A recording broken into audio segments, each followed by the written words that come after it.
Most of you that were born in the late 70s, 80s, 90s, those ones have an easier time remembering. Those of you born a little bit later sometimes have a little bit, you're going through many layers of awakening. So I thought we'd just do a little together like we did this morning. How many of you were here this morning for the opening? We're just going to drop in and do a little connection. And I want to say, all of you women out there, since I'm one woman and 8 men, I'm calling forth the feminine energy in each one of you, men and women, and the men on the panel, to help balance it out a bit. Not that we have to be equal numbers, but there is something very important about the feminine nature, the yin, and the masculine nature, the yang. And we strive to be in harmony within ourselves so that we can listen and remember and do our part, our mission on planet Earth. So let's just close our eyes quickly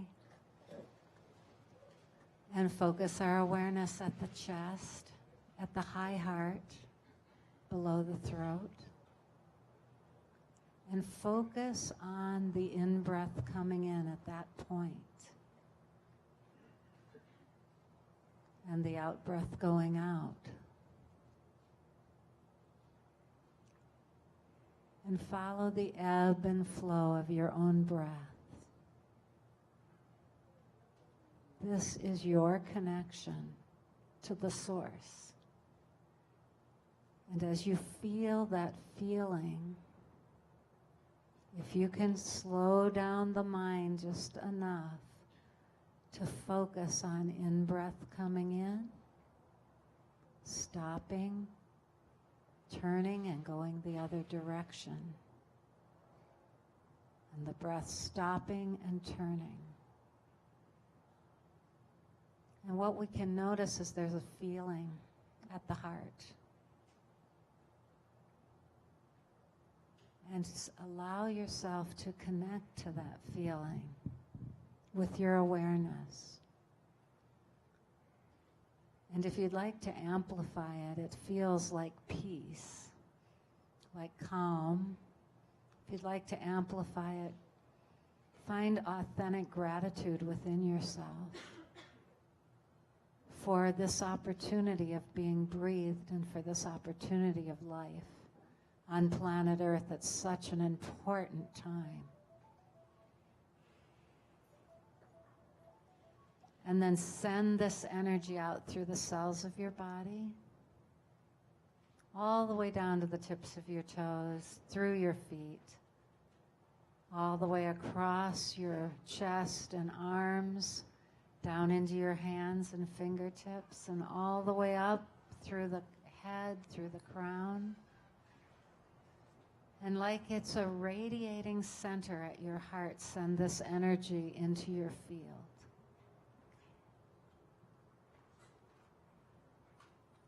And if you feel this feeling, say yes.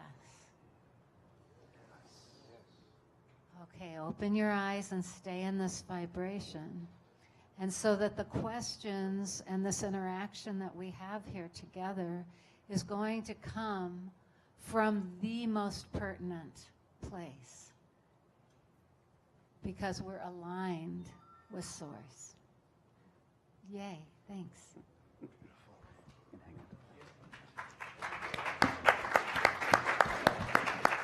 Thank you, Alea. Beautiful, beautiful. Mahalo. At this moment, we'd like to ask each of our panelists to share with us, this is a very difficult task, but a very useful one because everyone doesn't get to be in both places at once, except for maybe a few of you. And you have to make the choice of being in one room or another. So everyone was in different rooms today, different tents. So we'd like to ask each panelist if you would, to sum up the gist of the hub, you could say, of what it is you were sharing in your presentation today, knowing that it's just the thesis, and as this panel goes on, you'll have an opportunity to elaborate further. So, no, 2 to 3 minutes, okay, with greater generosity. And we also want to welcome our Skype guest, Marc Leclerc. Welcome, Marc. You lead.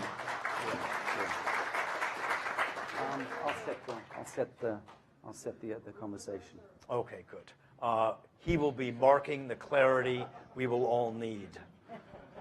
Yeah, they don't call me Mark for nothing. Sacha, would you like to first? Indeed, I'd like to salute. We've had a request to move the cursor. I thought you were eating your dinner. Sterling, put the microphone down. I'd like to say something, and that is to salute everyone here as friends and as warriors and as sons and daughters of God. And we are all of us sitting here in planetary center stage in what is arguably the most important conversation taking place on the planet today. And don't kid yourself that those Babylonians in the basements of parliaments have anything to offer. This is the conversation.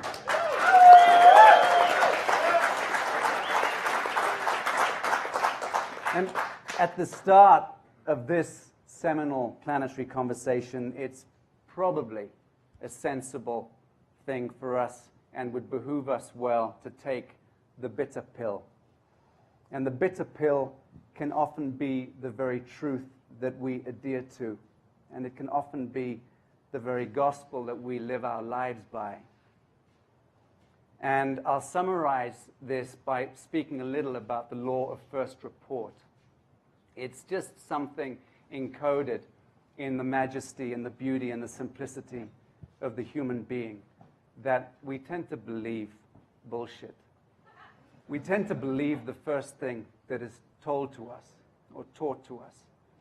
And it becomes doubly difficult for anybody or anything to convince us any different. If somebody manages to convince you that, in fact, the law of first report doesn't apply to you, then you adopt that truth and it becomes the law of second report. Now, trust me, it now becomes 3 times more difficult for anyone to convince that person. So this is just part of the human condition, and it's cute. But our society and our civilization is, to a large extent, hijacked and in a state of hijack by this law of first report. And we must consider this, and we must own this, each of us, to ourselves, because we do not have a sanction on anything resembling truth. It is quantum. It is never mine. We participate in it. We dance in it if we're blessed. So clearly we need to disengage from all that we think we know in order to make space for greater understanding and for greater unfoldment. It's well understood. I took some notes down earlier connected to the various conversations I've been hearing today, so please forgive me for being so unprofessional and looking at my notes here. But it's well understood that the military-industrial complex and our shadow government interests hold the center ground in free energy, anti-gravitational technology, cloaking technologies, and even probably time-bending technologies, and that's by best accounts. But it is the center ground of a failing Babylonian complex that they hold, and it is not the center ground of this precious earth or the unified quanta of the awakened human heart, because that cannot be held, it cannot be monetized, it cannot be contained. Now, one of the laws of science tells us that you cannot get something for nothing. Well, I think you'll all agree with me that this gathering here knows differently. And to that arcane law of physics, we have 2 things to say. One, firstly, redefine the term nothing to its most primal aspect and simply call it 0 point. And then situate that 0 point in the very center of each human heart. And I defy either scientist or priest to argue that in this sacred center we find anything less than the power and the majesty of creation itself. And secondly, with a very real sense of reverence and humility, let all of us acknowledge that the most powerful gifts in the universe are in fact given freely. And from that 0 point, they are the gifts of forgiveness, of absolution, of fellowship, and of love. And let that be the tone of this conference. Thank you. Beautiful.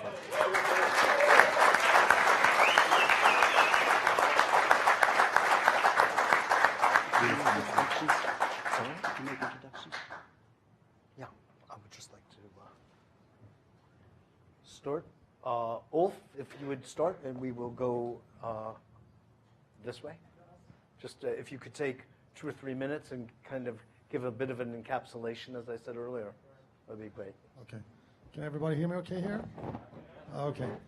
Yeah, this morning I was just bringing forward a little bit of the history of breakthrough energy, going back to get a perspective on this conference. And I started a little bit back in 3,000, 4,000, 5,000 years ago, where there's evidence that shows this technology, very advanced technology, already existed back then. And there's more and more evidence coming to the surface of this now. And then after that, I went into talking about some of the pioneers in the field of new technology, including Keeley, Tesla, Morey, etc., and brought us up to the more current times from Einstein going forward. And in the end, I was bringing on also a mix of current technologies that are, like HHO, technologies that are coming into the marketplace right now that people can use, and more interesting aspects of new technology. And yeah, that pretty much wraps it up for me. It was not much more than that. So I'm just going to pass it on here. Beautiful. Thank you, Ulf. There was much more. It was really good. My name is Ken Rolla, and I was called here kind of at the last minute and kind of threw things together.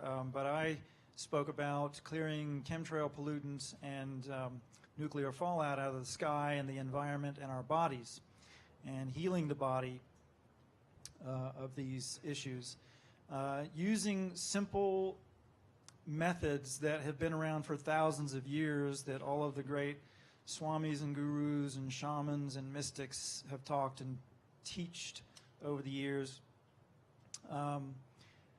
Things that anybody can do, because one of the things when you come to a conference like this and you see a lot of high-tech wizardry and you go, wow, that's great, I can't wait until it comes out.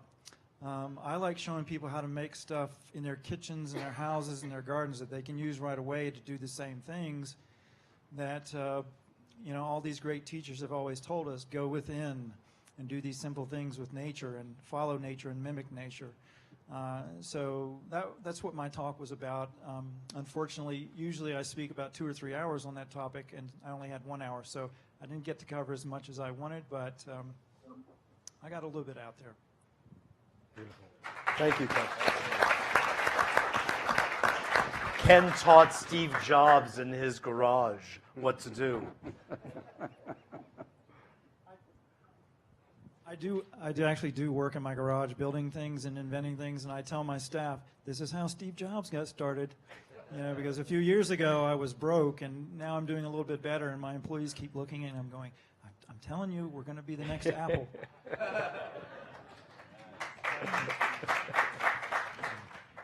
Well, I'm Russell Anderson of Searle Technologies Incorporated, and I like to think that Searle Technologies is going to be the next Apple. And we have,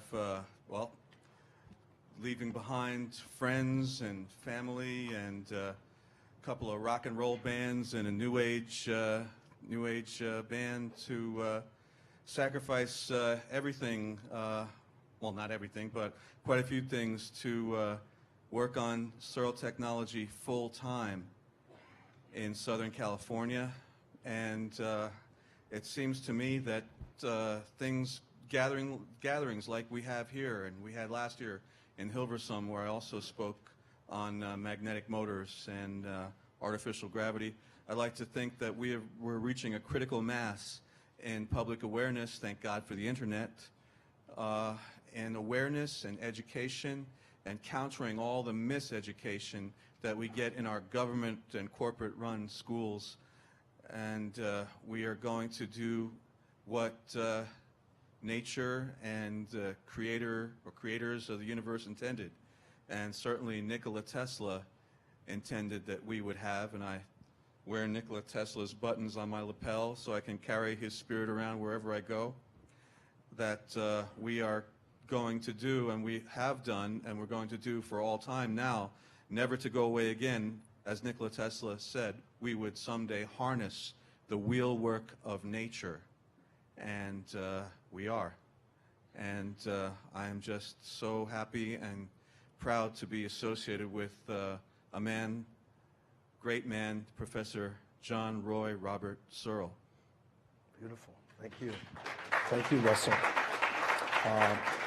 I didn't speak today, but Saturday at 2 p.m. here.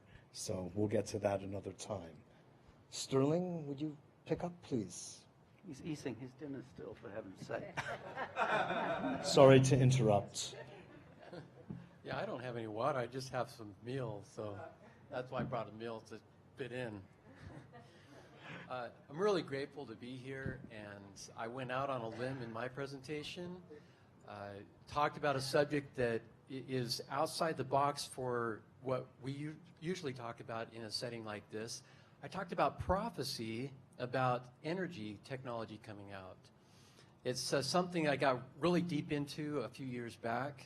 I found a code similar to the Bible code, but it's not based on the idea of the Bible being the infallible Word of God. It's based on the idea of resonance, and that when things are nominally inspired, it doesn't have to be 100% inspired, just nominally inspired. You can go to hymns and hymn books, Declaration of Independence, Constitution, a talk that you wrote or a lecture that you wrote. You can find patterns in them as well. So in that spirit, I said, what do the codes have to say about this conference and about energy technology in general? And I showed specific prophecies in this code about this event today. For example, today's date, 10/10, is the insertion point of the word boulder in the New Testament lexicon.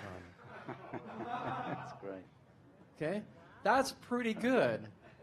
And that was an example of, I gave them kind of a truckload of stuff, and that they're very patient with me. And I tried to be ginger, but I also just went all out. And so I grateful to a couple friends here that I had dinner with last night. They gave me some coaching. We did some intuitive hook-in and got some guidance. And so I felt I was able to be unbridled.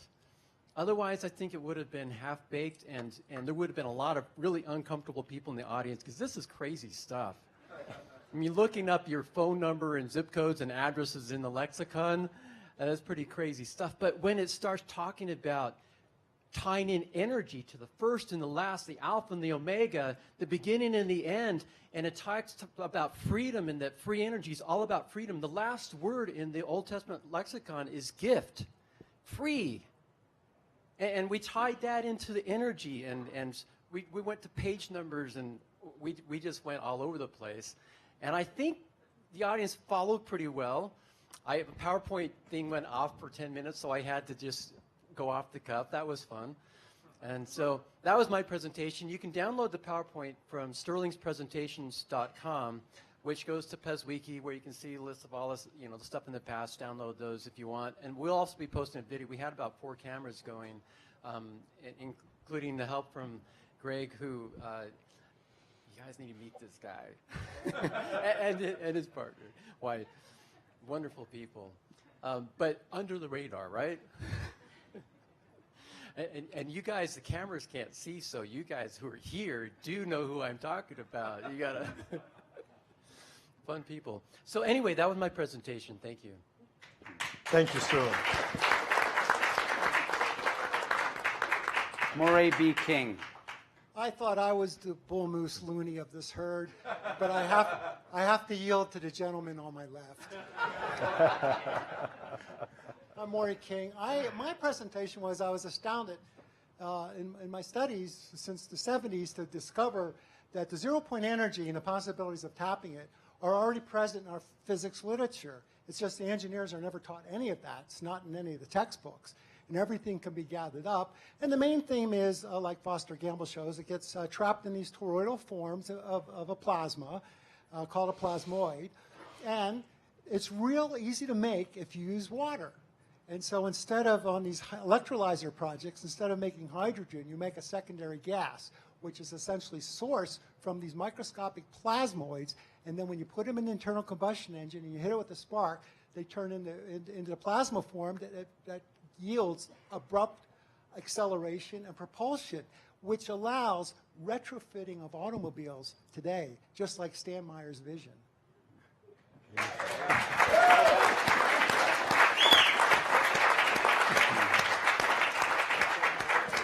Mr. Joel Garvin, sir. Thank you. Present yourself. This is great to see all of you out here. I run an organization called the New Energy Movement. Some of you may have heard of that. And Brian O'Leary, who was inspired with the idea to have this grassroots, citizens movement toward a tidal wave of wisdom that ushers in a new energy era, would be hugely delighted to see everyone came out from all corners of the world, and what an opportunity to listen to all these vastly intelligent and experienced people. But one of the things that I pointed out during my presentation, which I'll tell you about in a second, was someone had remarked to me last night, a really delightful couple who I had dinner with, that said something about, we can't wait to listen to what these very important people have to say. And I turned it right back on them and said, it's not about a few being important, it's everyone stepping into their role, because we all have an equal part in this. Make no mistake about it. Yes.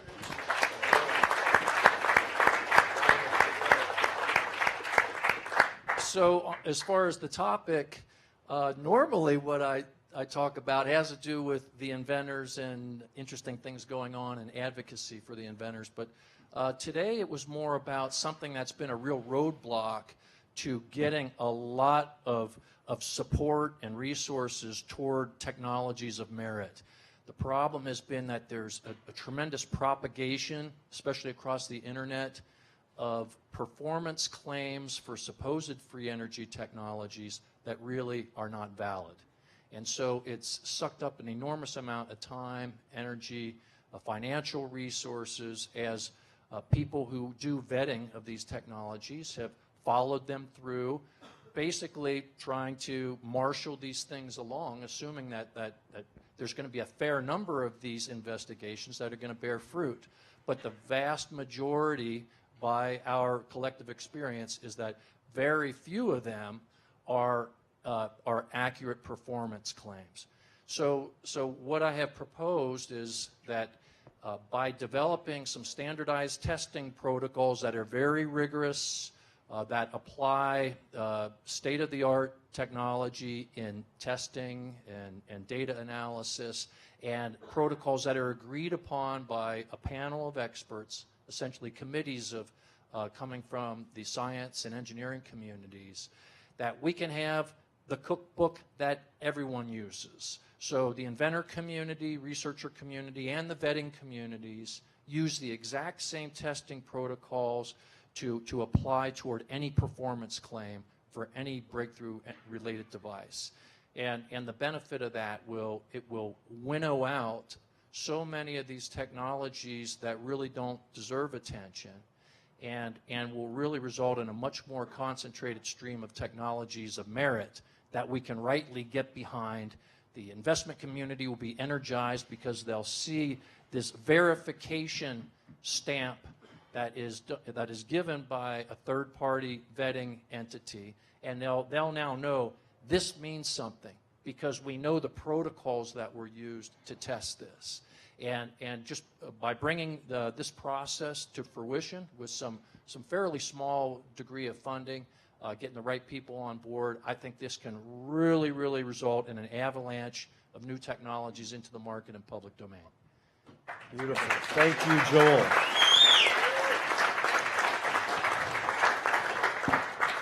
That's almost like the UL of new technology, but more efficient. And just on that note, if I may say, Morey, in your talk today, you made reference to 500,000 YouTube videos on, was it magnetic motors? On water as fuel.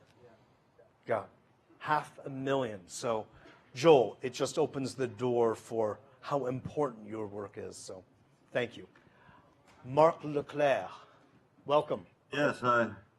Yeah, this is Marc Leclerc. I'm CEO of Nanospire Incorporated. I think I'd like to try to point out maybe some of the personal side of what we've had to go through in our discoveries. Really, it all began, it's been a long journey that began 20 years ago, back in 1989, when the Pons-Fleischmann results were first announced. And that was the very first year that I began as a fluid dynamicist at Lockheed. And I can remember when the other fluid dynamicists looked over at me and they said, well, what do you think? And I said, well, you know, there's a lot of temperature and a lot of pressure involved with cavitation, so sure, it seems very plausible to me. And that was really the beginning of a long journey of really conversion. I mean, I was pretty much a dyed-in-the-wool skeptic when I worked at Lockheed. You know, I worked on nuclear weapons, and, you know, it was a very critical job. I mean, I'm probably one of the few people that's actually ever held a hydrogen bomb in their hands, you know, that's in the fusion community. So I understand fusion from a very real viewpoint that the rest of you probably would never be able to appreciate. But I can tell you that there's been a lot of conversion, like I say, in terms of my attitude. I've gone from being very rigid in terms of my approach to now I'm not even sure what I believe in anymore.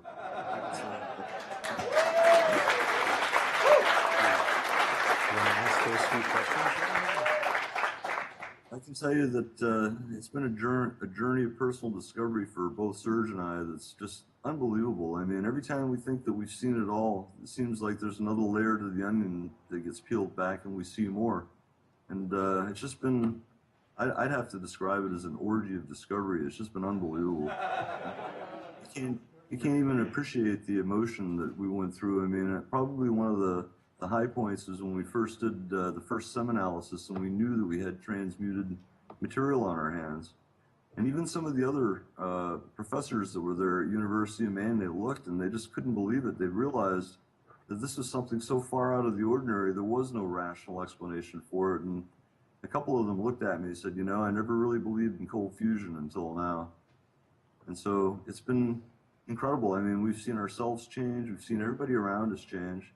Not all of it's been necessarily for the good. I mean, unfortunately, the lure of free energy also brings in the lure of people thinking they're going to get rich quick. So we've had to battle that perception. But I can tell you that Serge and I, we're out there fighting the fight for all of you. And that our real impetus in terms of cold fusion is to try to help the world and not to help ourselves. And we've done quite a lot.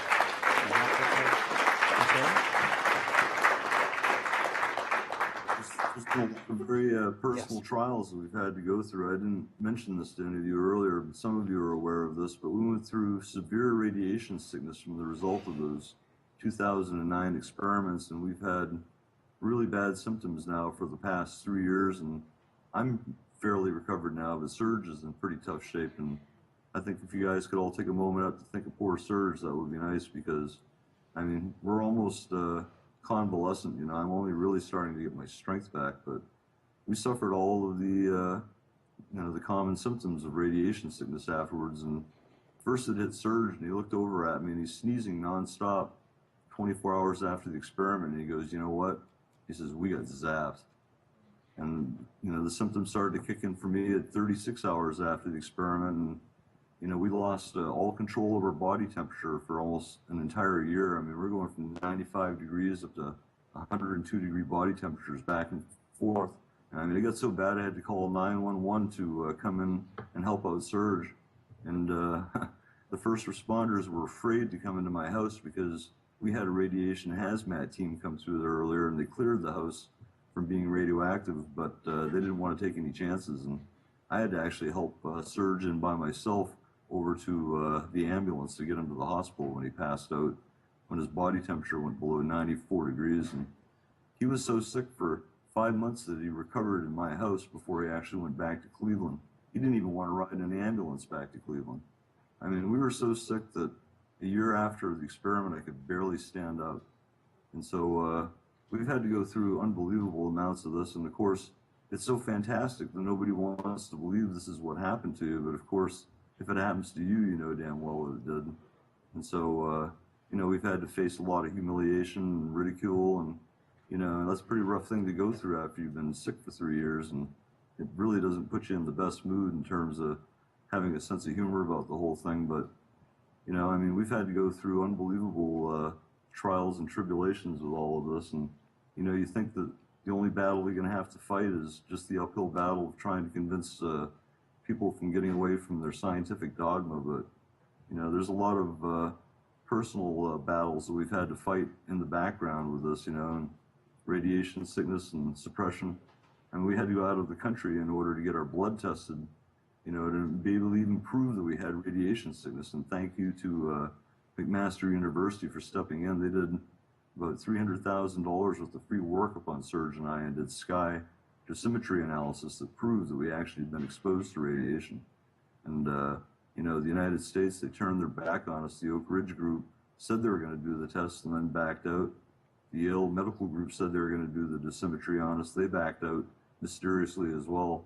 So, I mean, we know that we've been the subject of a pretty significant amount of suppression, but I guess that's probably the top prize that you win in this field.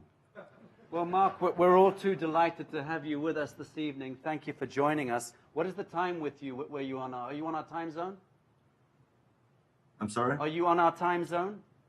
No, I'm in Eastern time right now. Fine, It's 10 o'clock at night here So back in Maine. we can keep you up later. That's not a problem. Well, Oh, that's not a problem.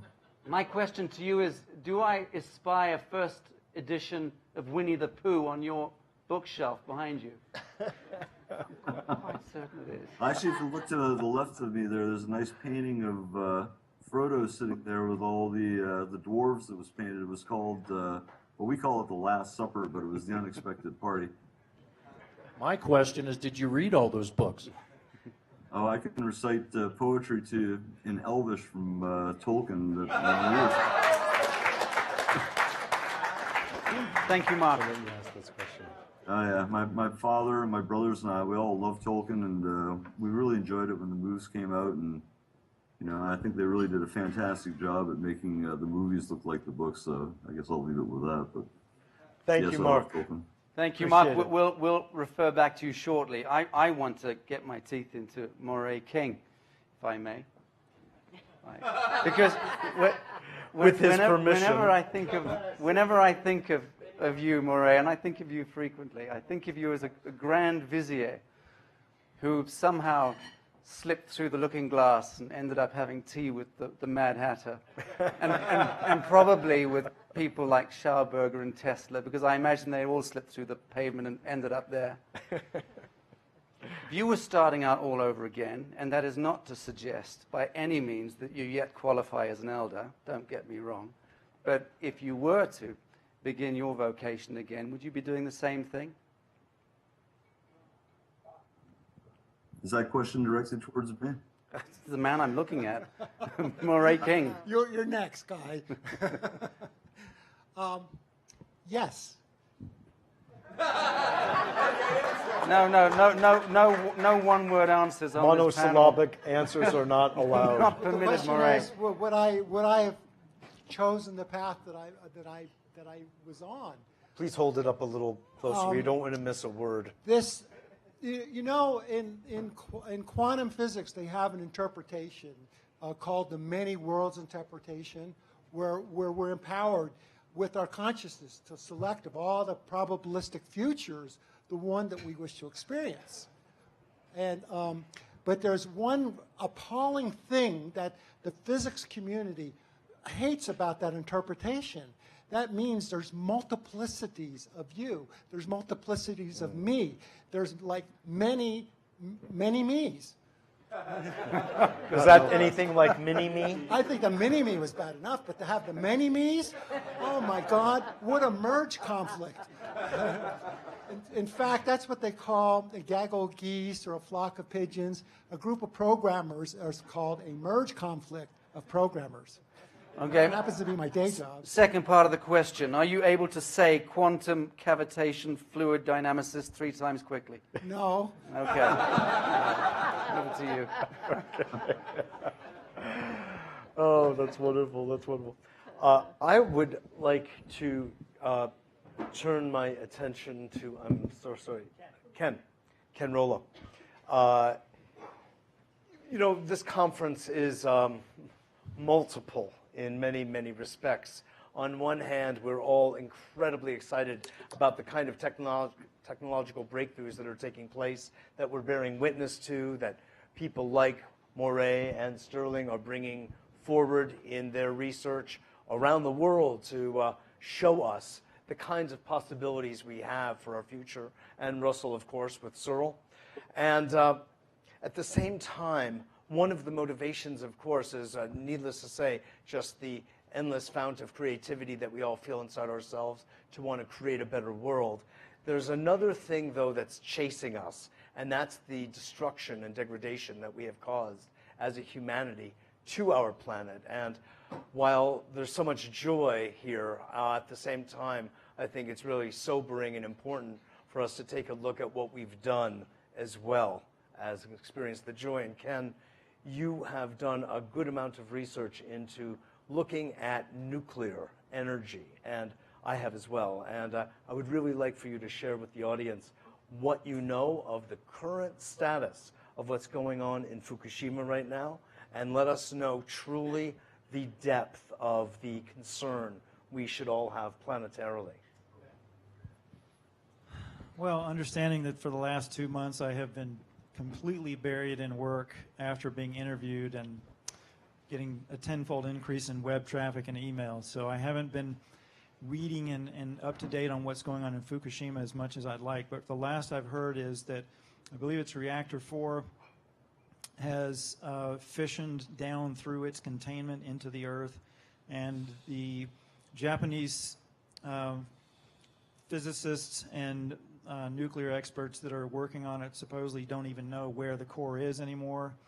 And so it sounds kind of like China syndrome is going on with these nuclear fuel rods being exposed. They are very close to each other in proximity, and if they touch, they could spark another meltdown that could radically increase the already horrific amounts of radiation that are coming off uncontained from the reactors.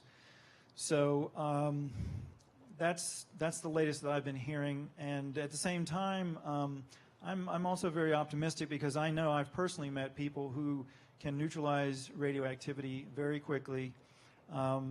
Patrick Flanagan, for one, has said he's got a technology for doing it, and he's been threatened, so he is very cautious about what he lets out.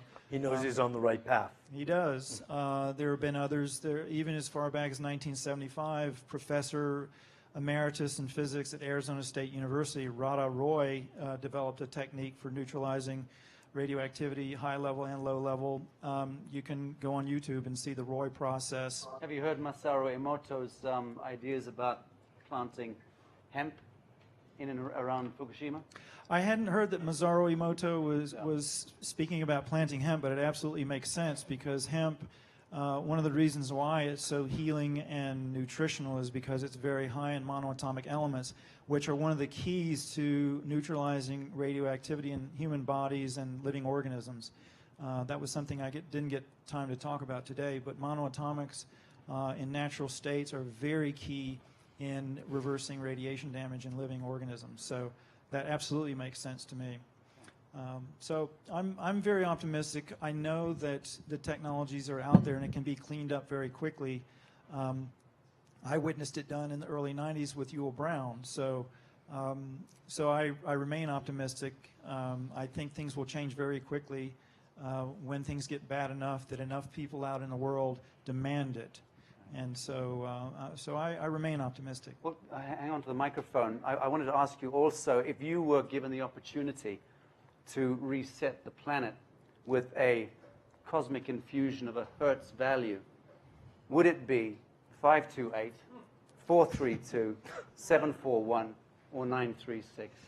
Well, if I was to infuse the planet, actually right now I am infusing the planet with certain frequencies, and I choose the Schumann resonance primary frequency of 7.83 hertz. But there are lots and lots of frequencies that are needed in the planet to maintain health and harmony. So, and I discussed this in my talk today, that Nassim Harameyn's work, he's saying that he's showing that the Earth and planets in general have singularities on the inside of them, very small ones, that allow this scalar energy or zero-point energy to come up from the center of the planet up to the surface. And then we have singularities within us that receive it and transport it through the body and actually recreate the matter in our bodies moment by moment with consciousness directing it.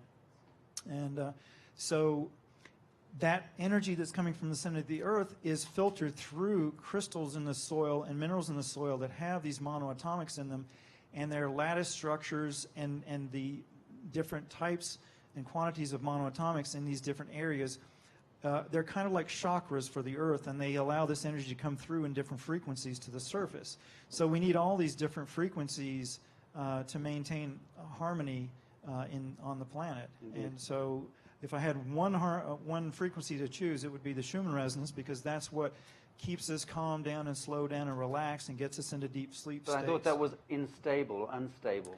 Well, it is. It's been changing. And it's reaching its ceiling round about now. Right. It's increased to the point now where it's up over 13 That's hertz, right. and it's stressing everybody. And for me, it's not theoretical, because I make devices that maintain the old Schumann resonance of 7.83 hertz. And when you put somebody in those fields, they instantly relax, they de-stress. If they've been getting a lack of sleep, they fall asleep, or they want to fall asleep. And after a period of time of a few weeks or a few months, their endocrine system heals up, and all of these things start healing in these bodies simply from being in the old Schumann resonance. So for me, it's not a matter of guessing whether or not. Some people are saying that this new, faster Schumann resonance frequency is waking people up and enlightening people and all that. Well, it might be because it's making them uncomfortable, but it's stressing everyone at a low level. Indeed. All living organisms. Wonderful. Thank you, Ken. Michael, really quick, by way of follow-up on the question about Fukushima, since I was part of propagating the story about Patrick Flanagan having a solution for this, just the rest of the story on that, the solution amounts to something which we passed by several nuclear physicists, engineers, and the first impression was thumbs up. That sounds like a good idea. But as we passed it by some higher level nuclear engineers and then repassed it by the ones we passed it by first round, they all agreed that the solution, which is to detonate a neutron bomb, is not a good idea, because what happens is, yes, it neutralizes some radiation, but it does it through the neutrons, which creates new radiation, and so you actually create as much of a problem as you solve, and you would have to hit it like 20 times, because one shot wouldn't do it, and then meanwhile you're creating all this other radiation. So basically it was thumbs down. Right. So I just wanted to make sure that the record was set straight on that one. Thank you. Thank you. That's very helpful. It looks like it might end up being mandatory sort of cannabis smoking for the entire planet for a couple of years. A jolly good thing. It could be worse. It could be worse. I'd like to make one comment from what Sterling had to say, which actually references Alea. This kind of shall I call it mentalization or mental masturbation that arises when people are so far away from their hearts that scientists who are otherwise perhaps respectable would come up with ideas that make so little common sense to everybody in their heart and mind and soul as to detonate neutron bombs to alleviate a nuclear holocaust. Okay? I mean, you've got to get how serious the problem is. And the problem is very much as Alea represents here in this place of the distance between the mind and the heart. It's not that far. But to travel it there's nothing more important. So I It's just wanted to also, it's share also that. like we were discussing with Foster the other day on your radio show. It's who's making the decisions. I mean, earlier you said that humanity have made such a mess of things, and I would disagree. I would say that humanity, by nature, don't go hacking down baobab trees. You know, mining interests have a tendency to do that. Yeah. And I don't regard Martians as being human beings. So I think we need to make a distinction here between humanity and non-humans. I was being generous, I know you Sasha. Yes, no, I appreciate Alea, the you wanted point. to make a point. I Yes. just wanted to bring this back in reference to the very simple process that we did this morning and at the beginning of the panel, focusing awareness right here and aligning the mind, which is a distractor if it's in the lead, but it is a great servant if the heart is in the lead and it is serving. So when we constantly go to this frequency, we don't really have to be too concerned mentally about how we are going to transmute these energies.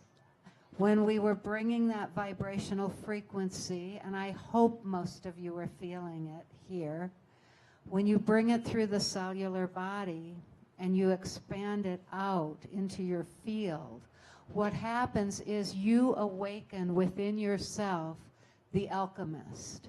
You can transmute energies. You can transmute radiation. I am no longer living on Kauai right now as my main residence. I'm here because of the radiation. And that's a whole nother story. However, as each one of you, if you will just take that seriously, that simple awareness of putting your awareness with this and allowing that vibration, allowing peace to find you. And once you have that, you're good to go. You will receive the ahas. You will receive the solutions in the moment. And that's what we have to do. We are the greatest technology. And that's a true thing. And with our greatness, we are going to also work in collaboration. Nobody's going to take on the one thing. We are going to collaborate. And when we collaborate, we are going to create synergy. And when we create synergy, this is going to happen very quickly. We can right all of the imbalances back to wholeness. So I want you to remember that you are really important here. And so make it your main focus to be empowered. Connect here, simple. Just make that your focus, and guess what? Then we'll all be coming together, and we'll watch the miracles and magic together as we do this really quickly. Thank you, Thank you, Alea. Alea. Ken, do you have something else to add? And I would also like to turn to Mark about this radiation issue before we then will open it up to the audience. Well, just one little tidbit that I came across in an article online, and it was, as I recall, from a fairly decent news source, but I wanted to track it down. I mentioned that there was a scientific experiment done where radioactive materials were sent down a 17,000-foot deep oil well, and the materials, after being down in the bottom of this well for some period of time, became non-radioactive. And then when they were brought back up to the surface, they remained non-radioactive for about 3 days. And the supposition is that A good use for oil. Yeah, exactly. All this fracking that's been done, we can just send this stuff down on the earth and pull it back up, and hopefully. But at any rate, if that's true, and I've seen evidence of this in my work working with scalar devices, that these radioactive materials are kind of like antennas or lenses for energy coming from elsewhere, possibly these singularities in suns or planets or from the cosmos. And so they can be changed in various ways so that they don't receive that and radiate. So that's a very interesting prospect of how that can be maybe perhaps shielded in some way and made non-radioactive, at least temporarily. Thank you. Beautiful. Thank you. It took 3 days for it to become radioactive again after being down in the bottom of these wells. I'm not sure how long, but apparently it wasn't very long that it was down in the bottom of these wells. Brought it back up, and it remained non-radioactive for 3 days. Back to full strength, do you know? I don't know. It was just a very short article. And again, you know, it was just an article in a newspaper online, so I need to track down who did the research and what's really going on, and if it's true. But if it is true, it's quite interesting. Yeah. Maybe they need to leave it down there longer and see if there's a ratio, right? Oh, thank you. Yeah. Thank you, Ken. Actually, you wanted to. I wanted to ask Mark, since we're on this issue of radiation, could you comment on what you've been hearing us speak about relative to radiation and what you see as a no bodily as its severity and what you recognize as potential solutions? You're asking me in terms of like how to reduce the problems of radioactivity residual, like the Fukushima related question? I'm not sure I understand the question. Yes. Yeah, well, I'd like to point out that one of the things we have in our business plan is to go after nuclear waste remediation, because the high neutron flux that came out of our experiment, I've done some comparisons, and it turns out it was 1 million times more intense than even the highest flux reactors in both Russia and the United States. And so we would be capable of taking that 100,000 metric tons worth of high-level radioactive waste and reducing it down to short-lived isotopes that would decay out in a matter of only a few decades instead of 1 million years. And so this is something that we're actively going after. I mean, we're already in discussions with Hanford Nuclear Waste through one group, and now we're definitely going to go after this because, in fact, I can envision doing cogeneration where I'm producing energy from zero-point energy while I'm reducing nuclear waste at the same time and releasing heat from the fission of all those isotopes. So I think that our discoveries are capable of reversing all of the damage that's been done throughout the world by technology over the past few hundred years. If you've got an unlimited fusion source of energy, you can fix all the damage, and if you've got transmutation of the elements like we've got, then really there's no more resource crisis, and the primary cause for war goes away. So I think that this is...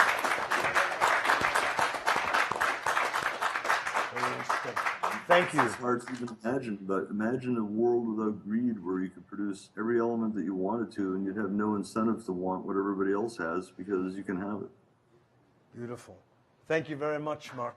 Okay, we're going to now throw questions out to the floor. I first want to, yes, Mike Tellinger, sir, you icon, you. Do stand up. Just very quickly, just to ask a quick question on the radioactive fallout. I recall in South Africa about 2006, an article came out about some bacteria they found about 6,000 meters underground that consumes or lives on radioactivity. Is there any more information about that? Because I see that as a really effective solution. There's a lot. Yeah, microorganisms. On the use of microorganisms that are being done. I mean, I would reference to microbiology, to the work of Paul Stamets, mycelium running. Yeah. Who can... Could somebody comment That's on right. that? Just Exactly. So that we get... I have a radio show I did with Paul right around the time of the BP disaster, and he was petitioning at the time the White House to listen to him, to bring his microorganismic solution down to the Gulf. And there are numerous other initiatives that are currently taking place. The Biome Project, in fact, there is an institute right here in Boulder. I'll get it before tomorrow's panel that deals specifically with the use of microorganisms for radioactive cleanup and other this is well known. I mean, yes, it is. In 2010, I was Director General for the Intergovernmental Renewable Energy Organization. Yes. I prepared a white paper at that time for the White House, and we submitted it at that multilateral level, and we were putting forward all of these solutions like microbial algae and what have you. I'm damned if anything was listened to. The point being, the establishment and the Babylonian priesthood know well all of these solutions. Okay. The question Yes. is, how do we circumvent that thing called governance and get on with the business of remediating a very ailing planet? Yes. It's true. Thank you very much, Michael. There was a gentleman here who first raised his hand. Yes, sir. We'd be smart to give the gentleman with the microphone the chance to answer. Oh, I did Vernon not Roth. see. Excuse me. We'll come back to you in a moment. I wanted to, hi, I'm Vernon. I wanted to reiterate what Ken said. Actually, that was a calculation from Nikola Tesla. Tesla theorized that all radioactivity, not radiation generated in a reaction, but radioactivity of nuclear material was in fact a reaction to cosmic rays and their crystalline geometrical structure returning those rays in a certain way to the environment. He calculated it would take 15,500 feet of rock to shield the radioactive material from the cosmic rays coming into the Earth, but unfortunately he didn't have a 15,000 foot, 500 foot deep hole. But 20 years after his death, a friend of his did in fact try to prove him wrong, dropped the radioactive material down the hole, and at 16,000 feet it became inert. So the radiation, as Sacha just said, radiation as we know it is a big boogeyman that the infrastructure and the overlords like to keep around to make us afraid. It is all about fear and control. There are many, many ways. T. Henry Moray talked about it. Remember the plutonium incident? I wrote about it. I think you wrote about it too. But there are many, many ways to remediate radiation. As he's talking about Ormus, Ormus can help people. I personally had uranium poisoning from drinking water that was flowing through uranium-rich soil. I had 2 heart attacks at age 21. And energy, etheric energy, and Tesla technology were what healed me. So Bravo. Research and get into it, because it is a boogeyman that they like to make us afraid with. But it is a curious thing, is it not, that the military-industrial complex do yet have the capacity to build deep underground military bases. What, about 15 kilometers underground, I think it was at last reckoning? Isn't it? Yeah. Yes, thank you very much. Oh, that's with taxpayers' dollars. And it's for them. Thank you very much, sir. Okay, Jean. There's a beautiful woman over there, and there's another one over there called Jean. Well, there's a young man here also who first raised his hand waving. But yes, Jean, if you would, yeah. Could you speak up a bit, Jean? The microphone may not be working. I have a question for Mark Leclerc. I really appreciate his scientific expertise. And Mark, I want to know if you know how to get usable amounts of excess energy with the cavitation process without the fission. Can't hear. Can't hear? Do you know how to get usable amounts of energy, clean energy from a I can't hear anything that's being said. Well, we'll repeat the question Okay. if you just give it from to a us. cavitation process without the dangerous nuclear radiation byproducts? And if so, does Nanospire intend to do that?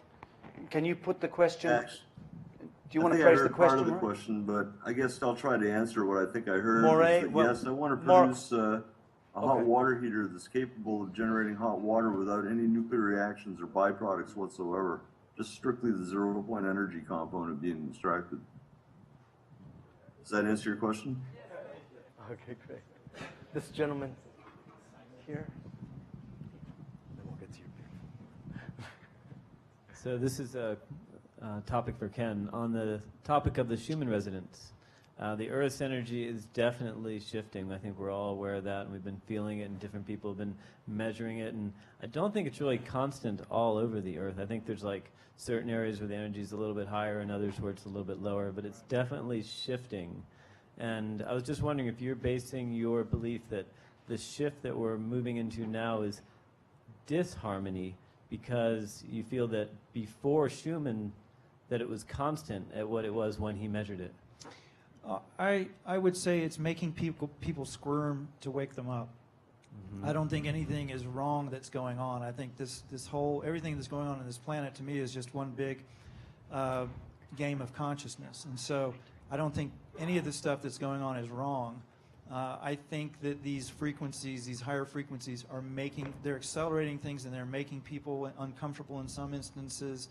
And like you said, there are some places on the planet where it's more intense than others, etc. So I don't think that it's a bad thing that these Schumann frequencies are accelerating.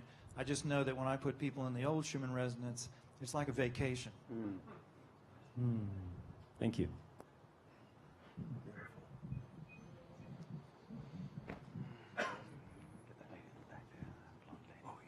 I had a quick question. Just me and my girlfriend are actually really interested in building sustainable communities, and we're actually living on a community right now. But it's still connected to the grid, and that's partially why we're here to just to see what's going on in the energy world. I was wondering, how close are we to actually applying the technologies to the communities that we're already living on, that would just give the next quantum leap to the templates for the rest of the world? Beautiful question. It is already here. I mean, I think each of us variously would be able to answer that question. I know that my own organization are developing conscious communities, and I know we've also in-house been developing different breakthrough technology and making great advances. We're satisfied, and I'm speaking only on behalf of my organization, that we are around about the 75% reduction in fuel dependency in the modalities that we are exploring right now. But there are others here. Sterling is the one who I would actually put this question to more than anyone else.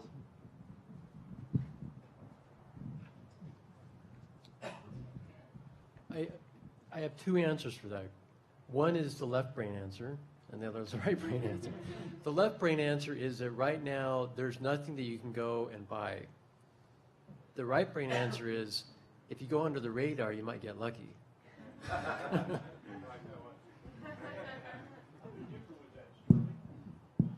Okay, let's hear your... We have battery technology. While it is expensive, it is available. We have solar cells, which are available, that take advantage of the sun. And he's asking about exotic technologies. We all know the solar panels and wind and all that stuff. I don't think I heard the word exotic come out of him. He said, what is available today? Okay. And the answer from me would be solar energy is available today. And we are coming up with better and better batteries, less expensive batteries, as time goes by. There's some batteries in the works right now that are backed by Bill Gates, the president of Microsoft, that they're about a foot. Put the microphone at your mouth. About a yard square, about 6 inches deep, and they stack them on pallets, and right now they'll sell you 15,000 kilowatts for $11,000. But they're not in full production at this point, and they're telling me that when they get in full production, they're expecting the cost to go below half. Now, they won't, they're not real close. Some of these gentlemen could probably know more about this than I do, but when I come to this conference, I'm a PAP engine investigator, experimenter, okay? And I'm looking for something that's better than this, but at this point I don't have it. The shortcoming of the photocell or solar cell for me is that I can charge up the electric battery in my car, but I still got a range of less than 300 miles, and I can't go to Washington State and back using that car. And I'm looking for a technology that can take me to there as a supplement. I may be dead wrong, but I think in the next 10 years, 90% of the American families will have two cars. One that uses gasoline like it uses today to go for long distance trips, and they'll have some kind of a Nissan Leaf or some other electric vehicle in the driveway as the grocery getter to go get the kids from school to take the kids to the soccer practice. Thank you. Beautiful. Thank you very very much much for your time. And respectfully, on the matter of Bill Gates, well, as soon as he stops perpetrating his mass vaccination programs, we might just have a conversation there. Yes. I would like to just take a moment to reiterate some of the good points I think you made. Exotic or not, that's not the point. I think we need to be looking at what works. We all get excited at the sexiness of a lot of the things that are talked about here. But the fact is that solar technology has advanced considerably. I happen to know about some other advances that are sort of behind the scenes that are going to further amplify the effectiveness of solar. So in itself, even with clouds, it won't matter. That's one thing. There's a tremendous amount going on, as you were saying, sir, about in the domain of battery technology and battery storage, which is off the charts. Some of it's beginning to break through, and some of it will take another big deal, 3 or 6 or 9 months. But in fact, it is being born. It is in process.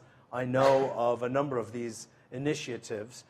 There's also geothermal that, there might be a couple of little complications with that. There's micro hydropower technology, which is very manageable. And if you have a stream or a river in your backyard, and a lot of places in Boulder now do, just a few weeks ago, using make the best of it, right?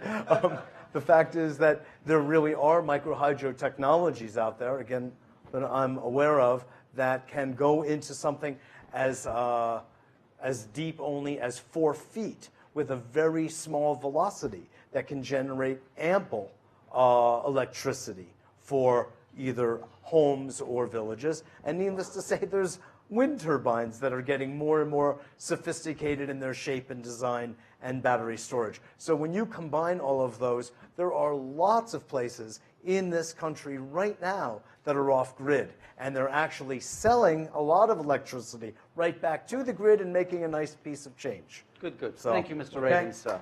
Let's pass the question to this gentleman here.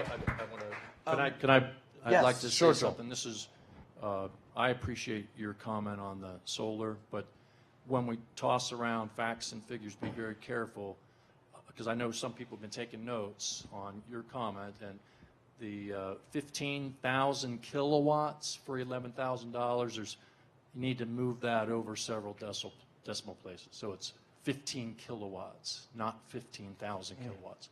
So just... Thank you for the correction, Joel. Yeah, Russell, really wait a minute. Do you have a comment you wanted to make? Then we'll get to you, Sterling. Yeah, I think that the Fukushima event, as terrible as it is a wake-up call and the final nail in the coffin of nuclear energy. Hallelujah. Let's hope so. And it's really frightening. It's a very, very bad idea to put nuclear power stations on the edge of a subduction fault. It might be something like Sakio Kamatsu's The Submersion of Japan that was made into a movie of the same title by Toho Studios in Tokyo, Japan. I was in Tokyo, Japan in 1984 visiting my cousin.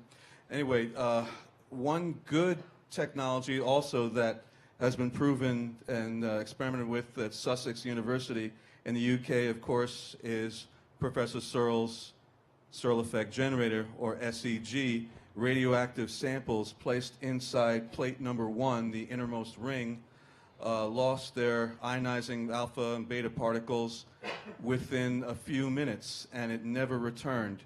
It's very much like Wilhelm Reich's orgone accumulator box. It's operating on the exact same principles. So we need to get funding and more people working on the SEG, and we are.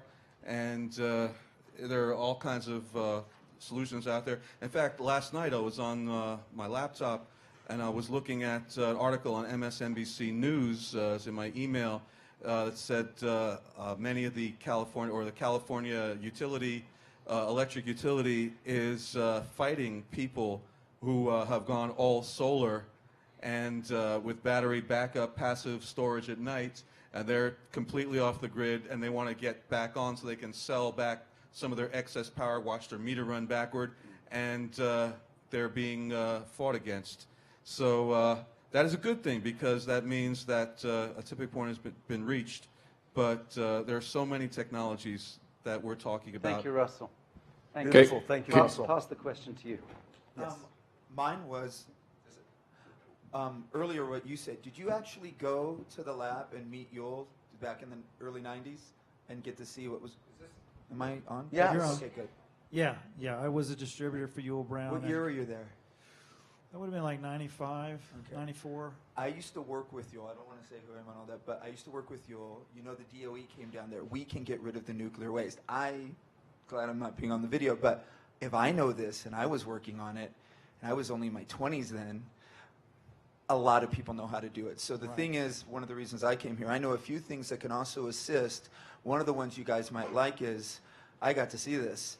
There's a particular substance, it's a liquid. You can pour on anything that is radioactive, and it will actually pull the radiation out and basically make it like a gas, and then using the tech that we did with Ewell, we can get rid of it. So we can even pull it deep. But nobody wants to do it, and you know how it is. You guys know more people than I do, and they don't want to do it. So maybe, I mean, I can talk to some people after if they want to meet with me. I can show them what to do, but how do we get them to implement it? So the technology exists. There's one that you guys will like. We're probably going to release it next year.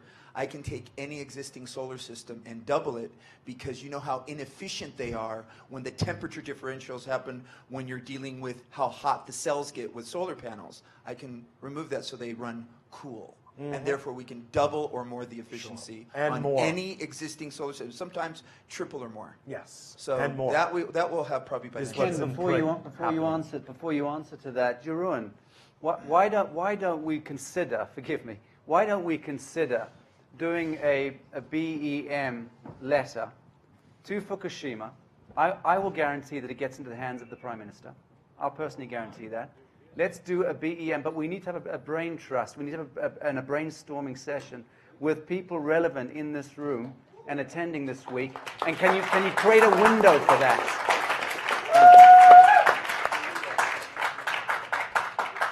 Is this on? Yeah, I'm all for that. So let's arrange that. And I want to address one more thing. And this is my personal standpoint. It's not a GlobalBEM standpoint. I'm all for solar technology and battery technology. These technologies are not going to bring the power system down, the power structure down. And people in India, in China, in Africa, who don't have anything, if these technologies get upgraded and upgraded and upgraded, it's not going to help them. We need another technology. This is an in-between technology. It's a stepping stone technology. It is even, I think, a diversion technology, because the real thing that we need are breakthrough energy technologies or free energy technologies, and that's going to liberate the whole world. And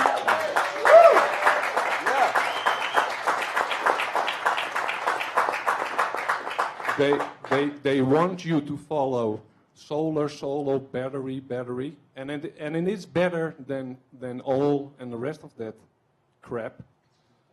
But it's not the ultimate solution.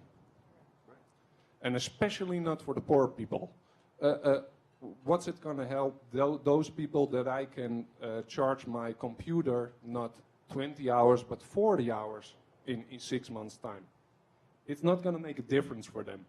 And GlobalBEM, and that is a GlobalBEM standpoint, we don't want a better world only for us again, that we're going to get better from it. No, we want it worldwide. And that's why we need different technologies than solar and battery technologies, because it's not going to go anywhere in that way. Thank you for that. And whilst you're there, don't put that microphone down. Where's Maddie? Maddie is in the back there. Maddie, stand up, girl. A little bird told us that you guys got married a few days ago. Woo! All right.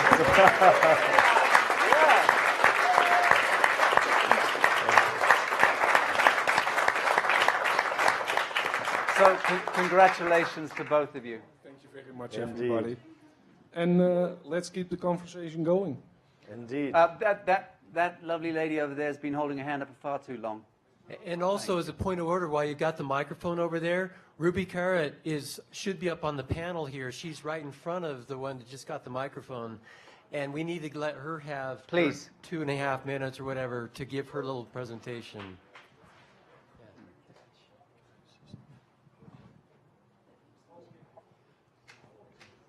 Can we grab a chair? Yeah. Can someone help us with another chair on the stage? I'd like to to make mention of something along the lines of a petition of sorts. There's a gentleman named James Wallerstadt, who for quite a few years has worked on formulating something that he calls the New Energy Declaration. That addresses a lot of these issues, partly on the suppression aspect, some on the vested interests, but a lot focused on what do we need to do to help move things forward. Foster, I know you've been copied on a lot of those correspondences as well. So I'd like you to take a look at this. If you go to this website, it's new-energy-declaration.net. Take a look at what Jim put together as far as a petition. It's very well articulated, and I know Brian O'Leary's a signatory to it. I am a signatory, as are a few others. But it's something that I think could have an impact and may be something that is well appended to an appeal to the Fukushima people. Thank you. Wonderful. Thank you, Joel. Young lady. Is it working? Okay. So my question actually ties into what Yoram just said about it being global, it being universal. A very common topic throughout all of the speeches that I saw was the fact that we need to come together, we need to collaborate. So we are a very privileged group of people in here, and it feels awesome to be here. I'm very happy to be doing my part in filming and interacting with you guys. But the question is, how can we from here bring all of this knowledge, all of this amazing, beautiful bubble into the masses, into like just decoding it into a language where people can actually absorb it and apply it to their lives? So whoever of you that feels called to answer to that, would be lovely. Thank you. Well, one point directly is that all of the proceedings here in each tent are being videotaped for current streaming, but also for the formation and production of DVDs that are going to be made available, and part of the BEM staff is dedicated to the dissemination of these into schools of higher education and beyond, libraries and the like. So there's a tremendous commitment from this group to disseminate this information so it reaches the grassroots levels of our entire society worldwide. But and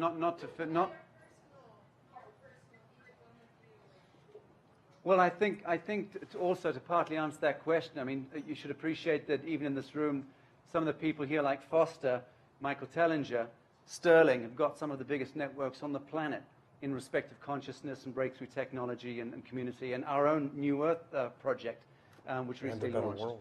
So, and a better world. So there are a number of networks present here that'll be springboarding this messaging. Thank you. Our biggest goal after the conference, and you already addressed it, Mitchell, is to really create a DVD. And DVD is old-fashioned. We're going to have little GlobalBEM flash drives.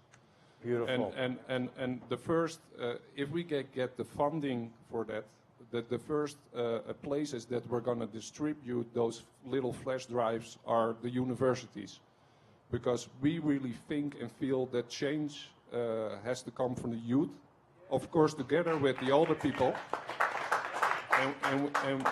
and especially on the American universities, there's a lot of activism in the youth still, and that's the place where we're going to start distributing an hour long, the best of the two conferences to get up to speed with this subject, technology-wise, but more important, what's it going to mean for their lives if these technologies come online, implication-wise, because people out there don't have a clue what this is all about. Beautiful. Thank you, Jeroen. I'd like to comment, if I may, on that question.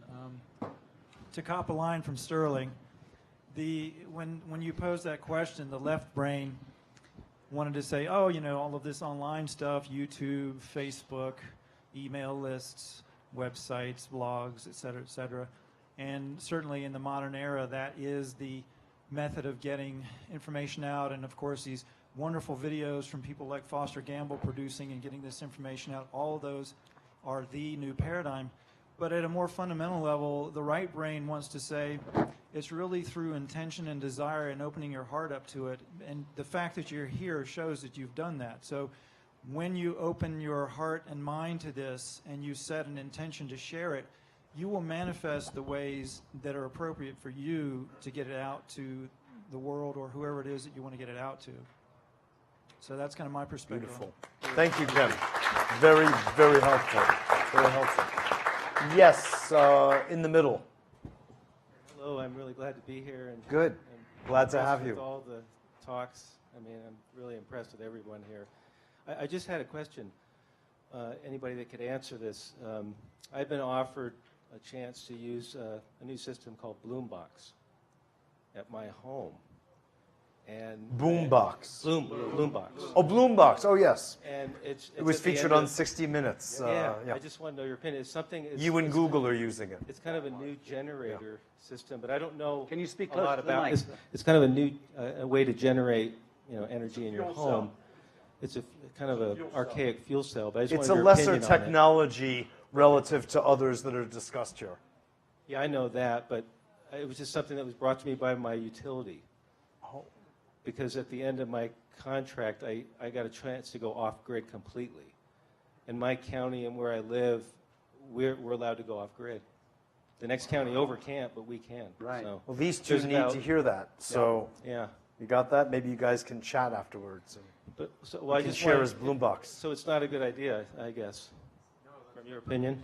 Do you want to speak to that? No, I'm not saying it's not a good idea. I'm just saying it's a fuel cell technology. It's really not an exotic class like what the focus is on here. But I'd say if you have the opportunity to go off grid and it meets your financial objectives, because going off grid, but at a cost that really doesn't make sense, which maybe is an academic interest or something like that, check that out first. So make sure the economics work. But hey, more Well, power, the only more power cost, to you. the only cost that makes sense with energy is no cost at all, surely.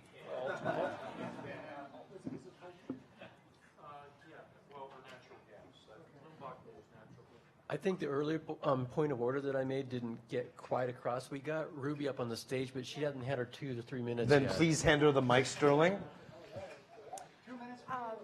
Well, I had a comment about the radiation at Fukushima, but that's topic's over. Should I? No, please. Okay. Hi, I'm Ruby. I'm sorry I was late. I gave a talk earlier about the historical aspects of cold fusion. I reported this summer from the International Conference on Cold Fusion, the 18th International Conference at the University of Missouri. At that conference, Vladimir Vysotsky announced some of his results from biological transmutations, where he's using bacteria to transmute cesium. And he did announce that he was going to be working with some engineers at Fukushima. I didn't get any details. I emailed him after that to follow up, but I have not heard from him, so I'm not sure what's going on with that. But something may be going on in that respect right there. Very good. Thank you.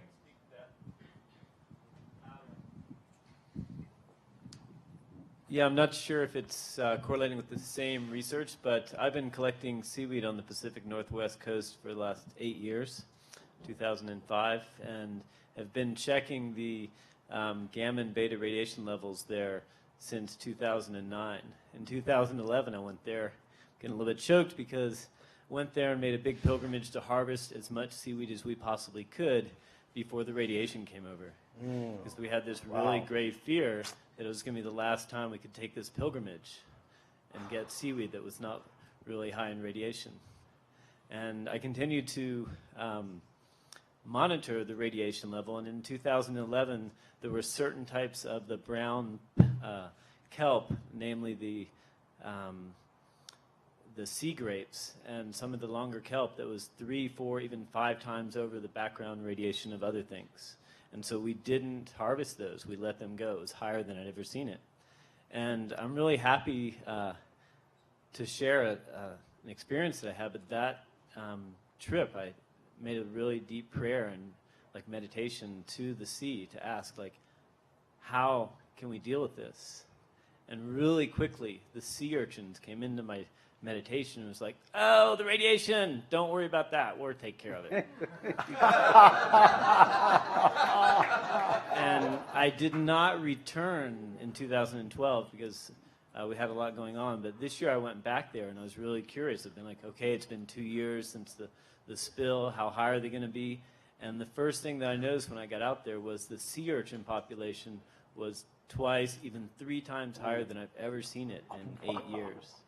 And the radiation levels were down 20% from 2 years ago. Well, I'm very glad you said that. Beautiful.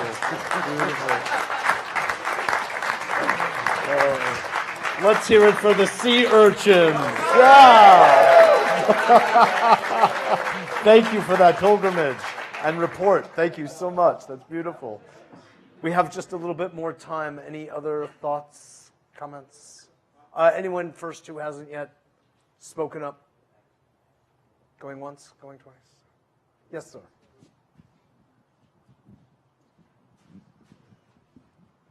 I'd kind of like to talk about 2 things that I hope come out of this conference. If many of you have gone on YouTube and looked at all these wonderful inventions where some guy's got a fan turning something for you and all the falsehood, and people seem to take pride in their ability to do what looks like a magic trick to trick us into thinking they have the magic mystery solved for us. I think we need a central committee of some kind to debunk these things and a place to report it. Said, hey, I tried this. It does not work. It's phony, dear baloney. sir, didn't you hear Joel Garbin speak exactly and I think to that? this is a wonderful idea. The other thing I would like to see... So we have that one answered. What's next? That we have a place really quick where on point when one. we do work on something and we say, hey, I did this, this, and this, and it does work, a place to report it. There also... That's the same place. Yeah. Exactly. Please make a donation. Well, okay, I happen to be a little bit different than a lot of people. I've been chasing the PAP engine for some years. And there was a gentleman by the name of John Rohner. Okay, many of you have probably heard of John Rohner. And I duplicated his technology almost verbatim, spent my time and my money chasing a falsehood. And I'm hoping that we can alleviate that sort of thing in the future to some degree, where I would maybe not have gone down the wrong path. I'd have the money to pursue it and complete it in the proper direction. The last thing I'd like to say is, I think if we can get the cost of fuel cell technology down that uses hydrogen fuel cells, we could use the solar cells to create the hydrogen to drive the solar fuel cells. And if we go that direction, I have friends that are making as much as 1 liter of H2O gas, HHO, with 1 amp at 12 volts. That's 12 watts. That's pretty reasonable. And that's efficient enough that you could run one wonderful genset with it with a little modification. You can't just go down and get a basic genset, but you can modify a genset to where that can produce enough energy economically at basically what would probably be called over unity. Well, if you would, by the time we meet again next year, get that accomplished and bring it in. Okay? That would be fabulous. We'd love to see it. And Thank I'd you. like to make just a comment about following your intuition. When you look at a YouTube video, before you spend your time, energy, and money, connect just through the breath. Very simple. Just sit in quiet, get that vibration going, and then listen. Because what your being wants you to do is your important part, not be distracted or waste your time. And all of us, I don't know, for me, it's instantaneous. This is true, this isn't. I hardly even, the isn't, it just passes so quickly that the what is true gets lighted. It's like a pathway. It's like a runway. And we can get momentum and take off. And so that is the importance of really using such a simple tool. You have to heighten your intuition and listen. Thank it's you. important. Beautiful. That gentleman who looks like a younger, better-looking version of Ernest Hemingway. Yes. She will. Yeah. Okay. Yeah, sir, would you, we're giving the mic to this gentleman here. Yes. Just a brief thing that I noticed, and I wondered whether everyone else noticed, but I think is worth underlining. We talked about various technologies to mitigate existing radiation problems, and in particular I'm thinking about dry cask storage of plutonium that's never been dealt with. And I look at that as a legacy of the arms race. And the fact that we've got existing technology in which there's no interest, such as Roy process, et cetera, tells me that there are people that want that particular isotope around, and they may be resistant to the elimination of that, because that's particularly about the production of weapons. And so in addition to addressing the technological issues, I think there's a necessity to address the sociological issues of the perceived need for the weapons. Hear, hear. Beautiful. Absolutely. At the end of the day, if I may just say one quick word about that, I am not a technologist myself. I am a transpersonal psychotherapist. And my role here and in my talk is going to be looking at the psychological dimension of all that we're discussing and the issues involved that we're looking at, very much the issues of fear that generate a need to control and to own. And so that'll be Saturday at 2 o'clock if you want to come in. I very much appreciate your comments. Thank you. I can speak specifically to that particular topic because I actually, years ago, probably 20 years ago, I had dinner with the CEO of the largest nuclear waste disposal company in the United States. And I was telling him, this was at the time when I was working with Ewell Brown, and I was telling him about these technologies that can neutralize radioactivity. And he absolutely did not want to hear about it because, number one, he said it would break the laws of physics because, of course, he was taught all of the laws of physics when he was in school and there could be no others. And also, he was making millions of dollars as the CEO of this company, and so it was extremely profitable. And that's something that's not talked a lot about, but the disposal of this stuff is extremely profitable. So that's one of the motivations why why these nuclear materials are do not, a lot of people do not want to get rid of them. I think also too that you have to look at that the nuclear powers in this world, the countries that have nuclear weapons, if nuclear weapons, well, first of all, nuclear power is a justification for the nuclear weapons industry. It gives a viable, plausible reason for creating nuclear materials, which are actually then used in the nuclear weapons industry. And so if you get rid of nuclear power, you're going to get rid of nuclear weapons as well, and then these nuclear countries are going to lose their nuclear advantages. So there's a lot of motivation there not to do that. Indeed. Very true. You can't look at the relevance of arms without having to then look at the relevance of governments. Because whether you like it or not, all that arms and munitions and all that bullshit does is support and endorse this toxic notion called government. And I'm not suggesting that this is an anti-government rally here. It's far from it. But the perceived need by humans to be governed, that's the context within which I speak. Right. And I think that's part of the greater conversation. Yeah, I think rather than the government...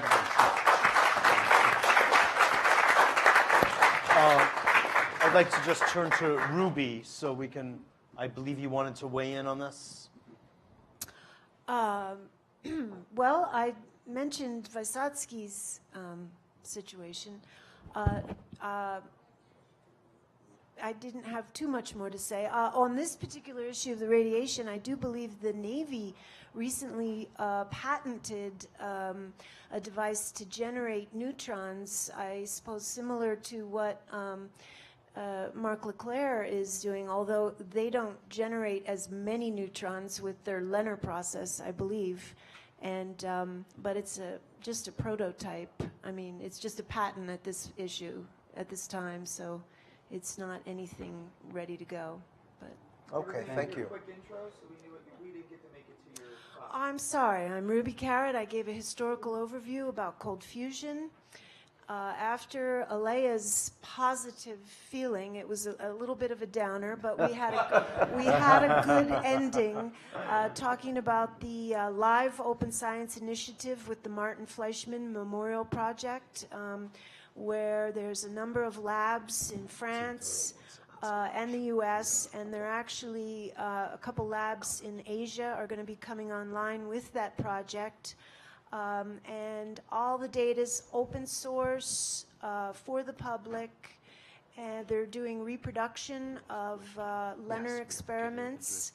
I will add, though, there's an offshoot of the Martin Fleischmann Memorial Project. It's called the New Fire Generation, and I'm actually it's a new 501c3 corporation. I'm actually a director on that board, and our goal is to solicit large donors from Silicon Valley for live open science in service to Lenner. It's headed by a guy named Robert Ellefson, and I think he can do it. So this new network, it's happening now. It's happening here. It's happening through the digital communication networks globally. We will have what we want, and that's a whole paradigm change in human civilization, and it's on its way. Thank you. Thank you, Ruby. We're going to throw the penultimate question to an eminent gentleman, Teodoro Rodriguez, and you sir, are advisor to the Dominican Republic government. For Dominican government. So you're one of them. But by all means, he's trying to help them evolve. Yeah. Well, I'm going to bring an issue that I'd never seen it. Maybe I missed it, but I didn't even see it in the previous seminar we had in Holland.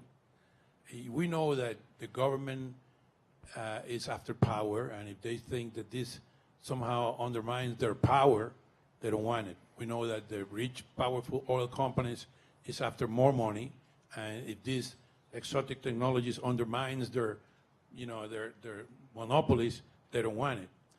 But there's one area that it really bothers me that has never make a stand in this issue is the academia. The academic world has been saying for 2 centuries, no, anything that has to do with our unity or it's impossible, and that's it. You see, in the 33 years I've been searching for exotic energies and renewable energies, I have never found one academia, one university, one institute of studies who would say, yes, we tested this invention and it's really violating the laws of physics. So what? We have to accept. Actually, only in the Philippines recently, it's in your, Sterling, I learned it in your webpage. Aviso, a guy who has a technology for electric car, and the National Commission of Energy in the Philippines has admitted that the test they have done is that the thing works. The thing is recharging itself from the environment. It's the only formal institution that I have seen that really accepts that something like that is happening, and it's not afraid to do it, because academia is afraid to say, well, we have seen these things, and this is part of the reason some of the, let's say, the open-minded people in the economic sector would be afraid to go into this, because they say, well, academia has been saying all that is rubbish, it's impossible, don't believe it. But sir, it is well understood that academia is sponsored and financed by the same gutless, godless vipers that sponsor governments. Wait a moment. Actually, Gamble addresses that issue about how academia is controlled by big, like the Rockefeller I would like Foundation. to. But academia Theodoro, is supposedly pursuing knowledge. I would like to. That's another conversation. The other ones are pursuing power and money. No, sir. Senor Rodriguez, moment. I would like to directly get your query answered, which it deserves. It's a very good one, by Professor Garrett Modell, who is a guest on A Better World Radio with Sacha and me and Foster just last week. Could you answer that question, dear Garrett? My answer will take about an hour. So my answer will take about an hour, and it'll be on Saturday morning or Saturday afternoon.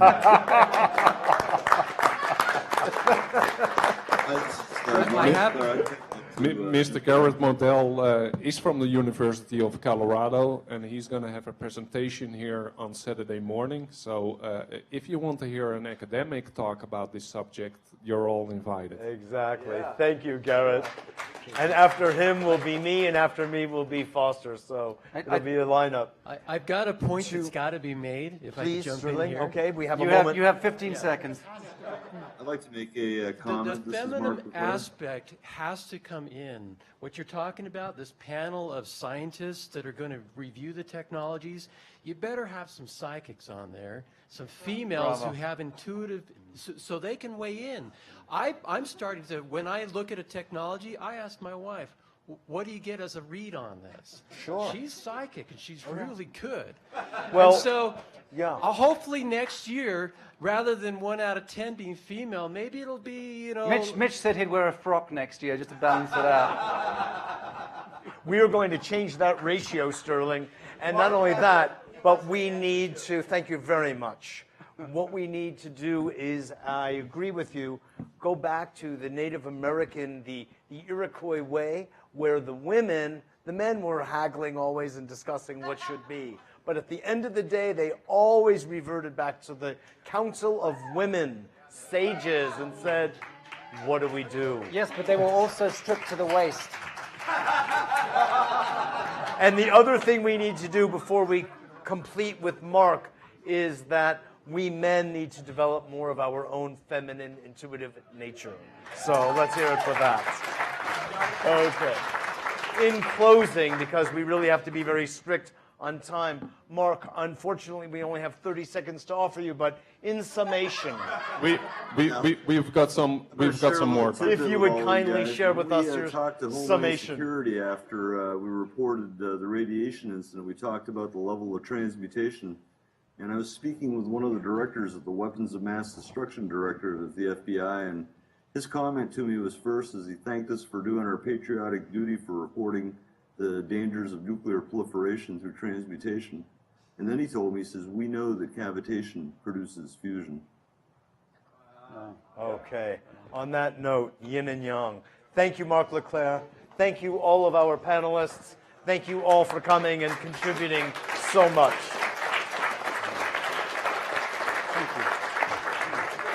We'll be convening again tomorrow morning at 9 or 9:30. Be here at 9 for a good seat. And we'll be doing the panels again every evening.